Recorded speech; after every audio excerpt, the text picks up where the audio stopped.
भारत हा एक कृषी प्रधान देश आहे हे आपल्या सगळ्यांना माहिती आहे।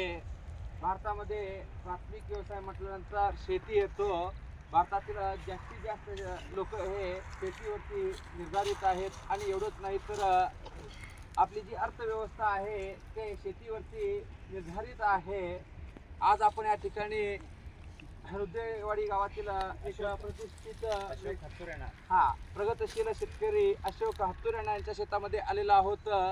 या ठिकाणी बघितल्यानंतर अत्यंत चांगल्या पद्धतीने बागायत शेती त्यांनी केलेली आहेत। केळीपासून या शेतामध्ये आपण बघितल्यानंतर समजतो की सध्याच्या युगामध्ये जे गरजा आहेत त्या गरजा बघून त्यांनी अत्यंत चांगल्या पद्धतीने शेती केलेल्या आहेत।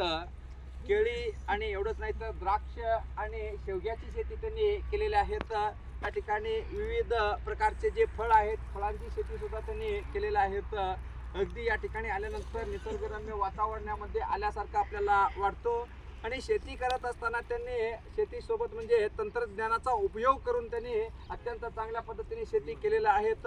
या ठिकाणी जे द्राक्ष आहेत द्राक्ष लागलेले आहेत ते बघितल्यानंतर असं वाटतं की अगदी म्हणजे जणू असं वाटतो की एक प्रगतशील शेतकरी काय असतो या ठिकाणी आपल्याला आल्यानंतर समजतो। आपण सर्वजण शेतकऱ्यांचेच मुलं आहोत। आम्ही सुद्धा शेती करतो परंतु आमच्या शेतामध्ये आपण म्हणतो की दरवर्षी नुकसानच होत आहे असं आपण म्हणतो। परंतु या ठिकाणी बघितल्यानंतर असं वाटतं की शेतीमध्ये सुद्धा शेती हा नोकरीपेक्षा श्रेष्ठ आहे हे आपण या ठिकाणी आल्यानंतर आपल्याला समजतो।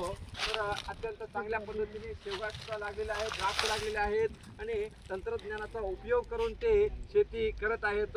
अशा या ठिकाणी आपण आलेलो आहोत आणि त्यांचं जो सहकार्य लाभलं त्यासाठी मी श्री महांतेश्वर प्रशाला इब्राहिमपूरच्या वतीनं त्यांचं मनस्वी आभार मानतो।